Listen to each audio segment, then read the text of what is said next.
All right, we are finally live. Sorry about that. We've had some issues. I was the smart guy and decided this afternoon to get the times all set and to do the getting them set. And I was talking to someone at the time, and as we're talking, typically we set the times and such to East Coast time.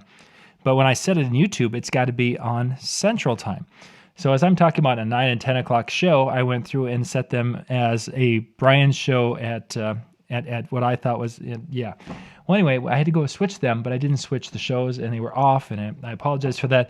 And because of that, the software wasn't talking to YouTube like it should. So that means that you guys have been bouncing back and forth in total confusion, and I apologize for that because that just sucks. It didn't work very well. So tonight, for the first session, we've got Ben that'll be up here as long as we've got beer. We've got Ben that'll be coming up here in a few minutes with tonight's show.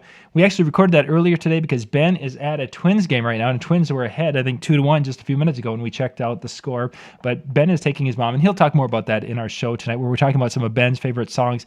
And what's kind of cool about the show with Ben tonight is he actually talks about some songs he uses when he's tuning a sound system, which is kind of neat. So I ended up taking some notes with the show, and I typically don't do that because I thought there's some songs I wanted to hear about and then check out. So we're going to go with the pre-recorded version of what we talked about earlier today, and then we'll be going live. Brian and I will be at 10 o'clock Eastern, 9 o'clock Central. So we're going to get Ben's going because it's about 23 minutes long. Here we go.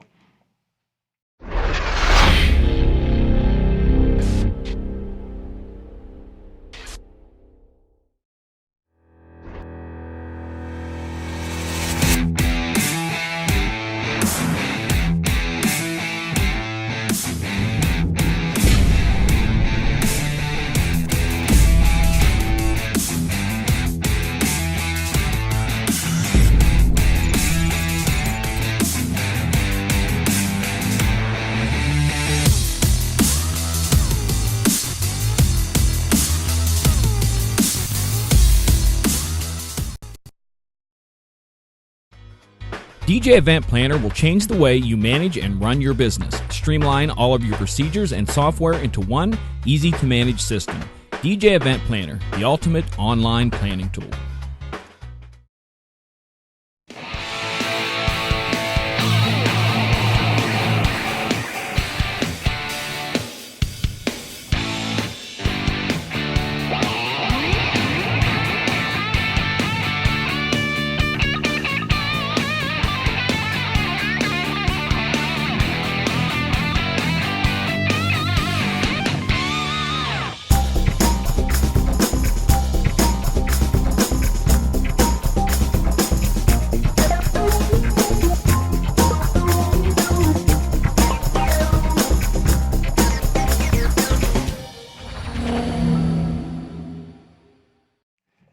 Good evening, everyone. It is Tuesday night, and it's time for the one and only Ben Stowe to make his national appearance on YouTube and just solving world problems. Good evening, Ben.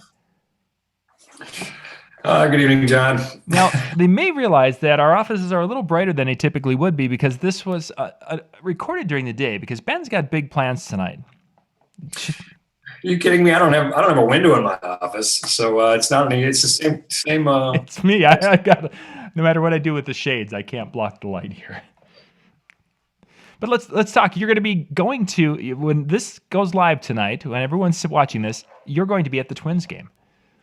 I will, yeah. Taking my mom, gotta do those things once in a while. So from the DJ perspective, when we go into a room and we see a DJ or that, we start looking at things and critiquing.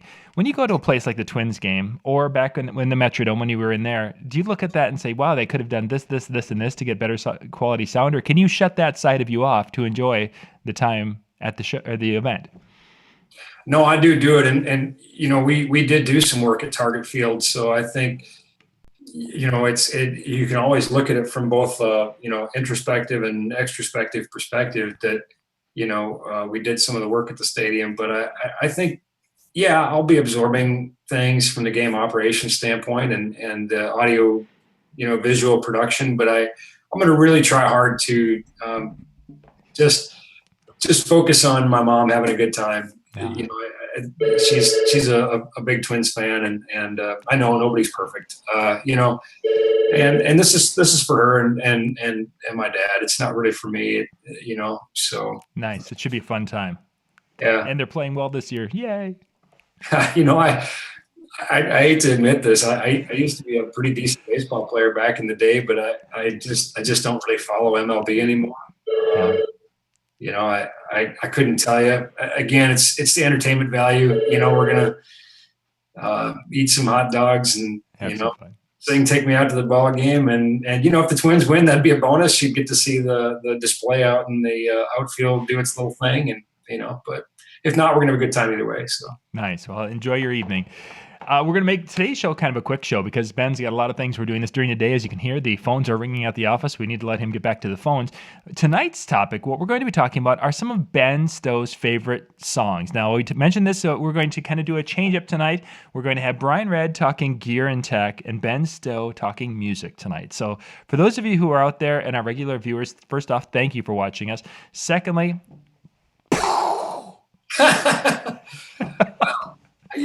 obviously each of us is getting out of our prime element, but Brian uses gear on a daily basis. I think he's going to do just fine. And, obviously I'm known as a geek, but I'm a music lover. I actually was a working DJ for 15 years. I think a lot of people don't realize that I actually gigged for 15 years and continue, obviously still working with music to work on tours and that sort of thing. And it really helps to have a music background if you're going to mix it front of house. And I've been playing drums since I was 8 years old. So not well, but or I wouldn't I participated at least. But I played, and I played in band in school and played in a drum corps and so I am a music lover. Which maybe I shouldn't have said before we get into my favorite songs. We'll let the audience be judge of that. yeah.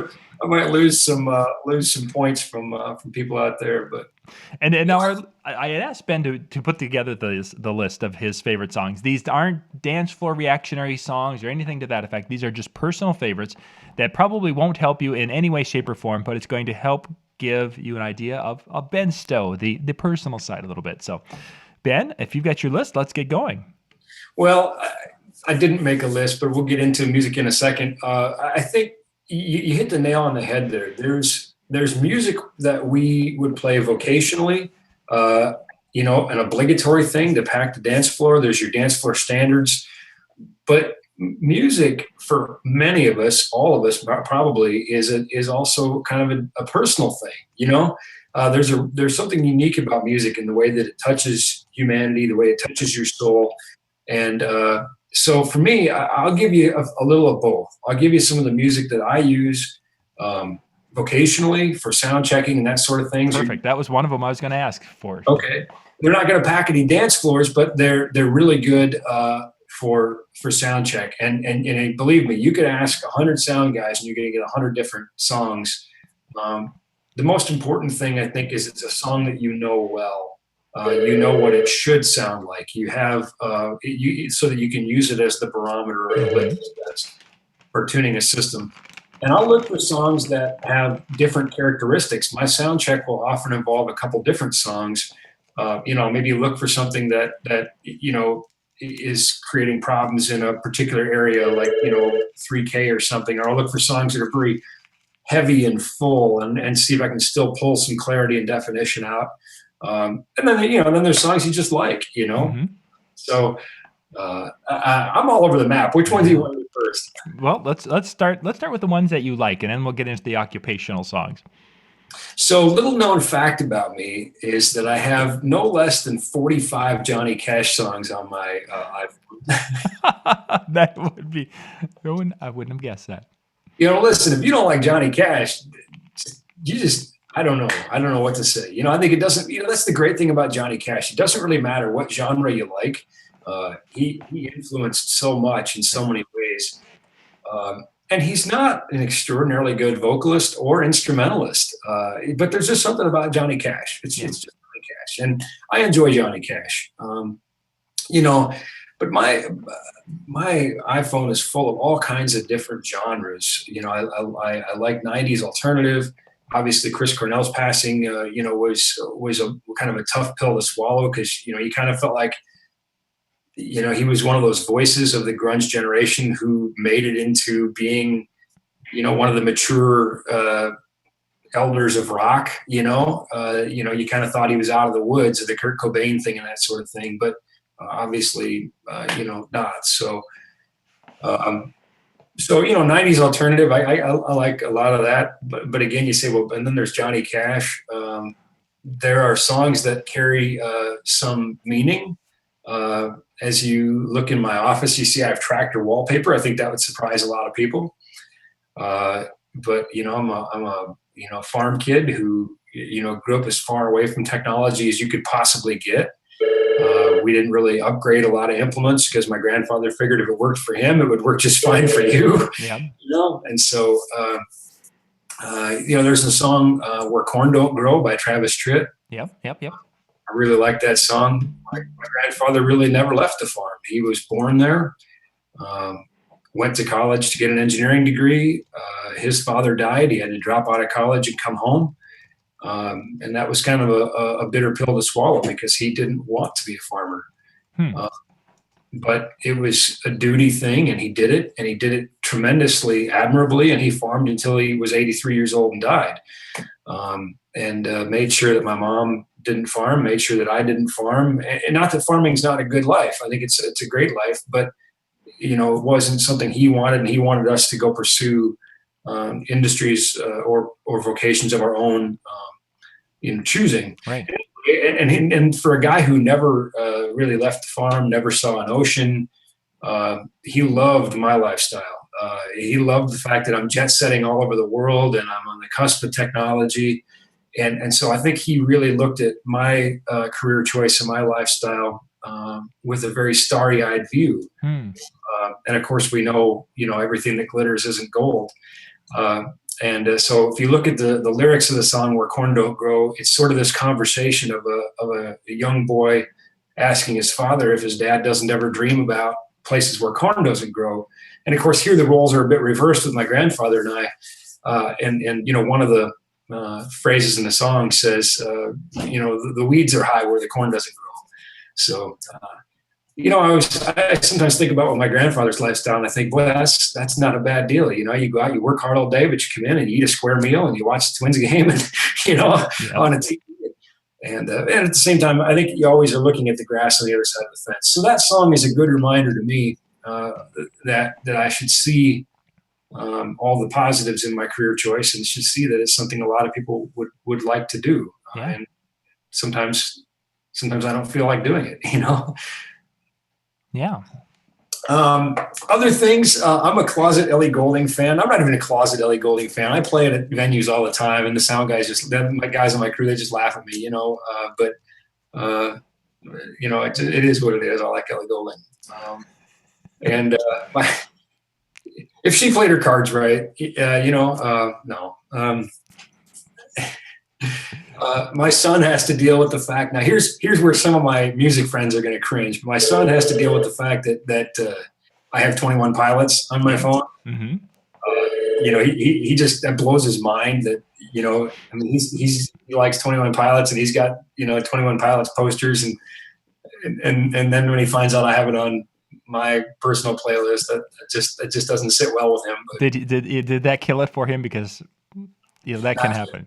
Not yet, but I try not to rub it in too much. And Lori and Michael were driving. Michael's our 14-year-old, and they were driving back. And Michael had his phone hooked up, played a 21 Pilots, and Lori was singing along to it.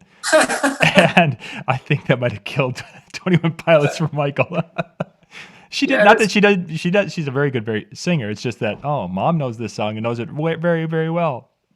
Yeah, it hasn't killed it for him yet, but I think things like that surprise him. But my interests are all over the map. I have some jazz on there. I've got Faith No More.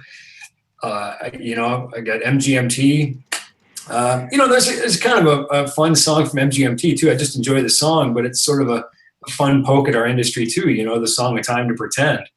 And there's a line in there that kind of sums it up. Again, that he says, I miss my, my friends, my dog, and my home. I miss the time spent alone. I think that summarizes some of the challenges of touring and rock star life and that sort of thing.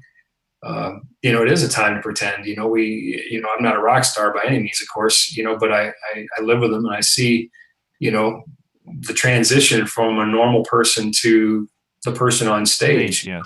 So anyway, my playlist is all over the place for personal things. And it just kind of depends on my mood too. Mm-hmm.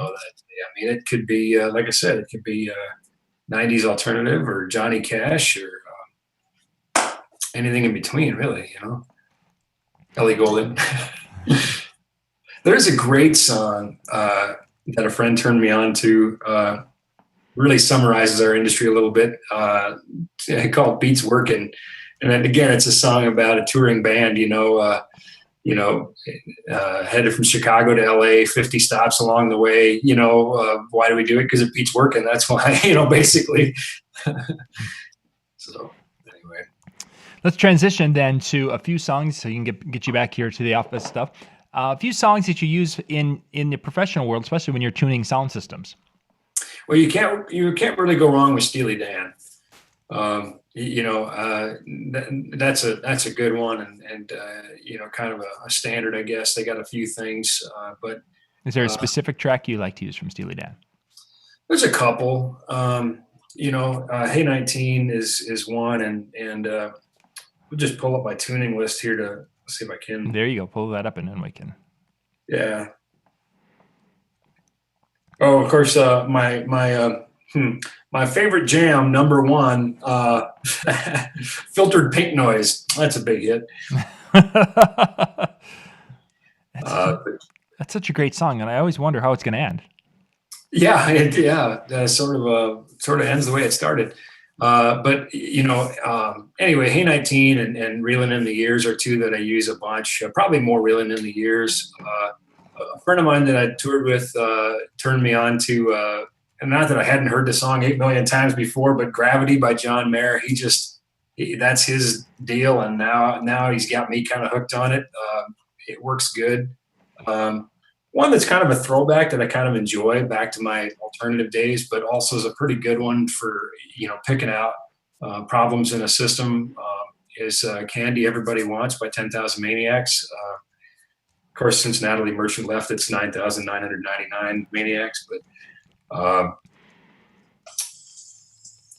and there it is. And we would sing this. While he's playing it, we would be singing from stage, Gravity, 9.7 meters per second squared gravity,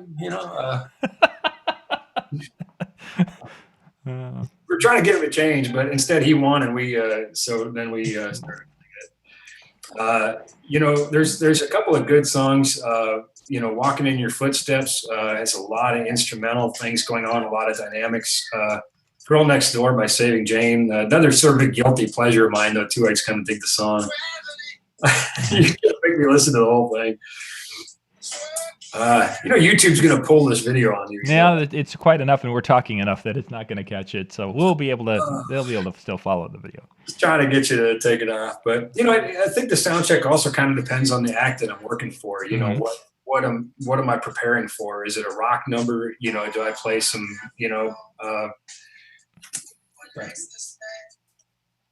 Oh, it's my phone that was playing, and I thought you were playing. Oh, heavens, no, it was you. Oh God, I'm taking notes here on. You're doing that to torture me, Sorry. Oh gosh, I'm like, all right, stop it now. So now there, in case you didn't know the song, now you do. I got Rise Above This by Steeder. It's another one I kind of enjoy, but it's a good chance to kind of flex that system a little bit, and you start seeing what what you don't like in the room, and kind of dial that in. So again, there's, I don't know if there's a right and wrong sound check song. You're going to get different opinions from different people you ask. The most important thing is that you know the song and you know what it should sound like. Mm-hmm. And that you have identifiable characteristics. There are some songs that are just not good sound check songs because they don't have enough, characteristics in them or dynamics. It's you can play it and it's loud, but you're not really accomplishing anything at that point, you know? Sure. This would be most Flow Rider songs. Yeah. So ironically, I'm working for him in July, but great. Now we just offended Flow Rider. He'll never watch our show again. you know, I'm sure he'll get over it, and I'm sure his check won't bounce. So nice. It'll be great. So when you mentioned the idea that the song sounding like it should, how would a person establish a baseline for what it should sound like? I mean, is that something just from experience of setting up sound systems, or is it something that you can listen to it through a different sound system to establish that baseline of what it should sound like? I think it's both. And that's a really good question. I've actually kind of pondered that myself, because obviously we have our own colorations in our mind of what sound should sound like. And, you know, we put on a different set of headphones, and they have different characteristics and they color the sound. So it's something that, you know, I think you want to hear it on a good system, tuned well in a good room. And it takes some repetition to where you can identify what you do and don't like about that song. And again, you know, it is sort of subjective. What should it sound like? In a perfect world, there'd be a way to calibrate your ears and say, aha, this system is the perfect system. Just listen to it this way. But I think there's a lot of ear training that goes into it too. There's a clever program called Quiz Tones that you can buy, and you can listen to, let's just see if we can pull it up here actually, and I'll play an example. I'm sure they won't mind the free press. So, you know, we can, and we did this fairly extensively at the audio symposium, where, come on now.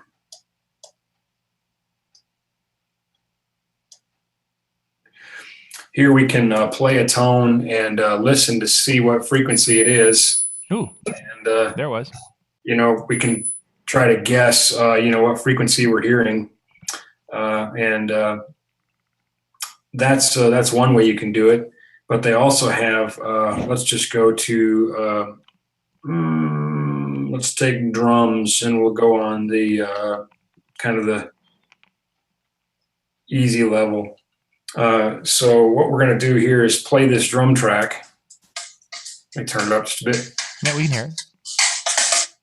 Okay, so we play this drum track. And then we can toggle the EQ on and off. So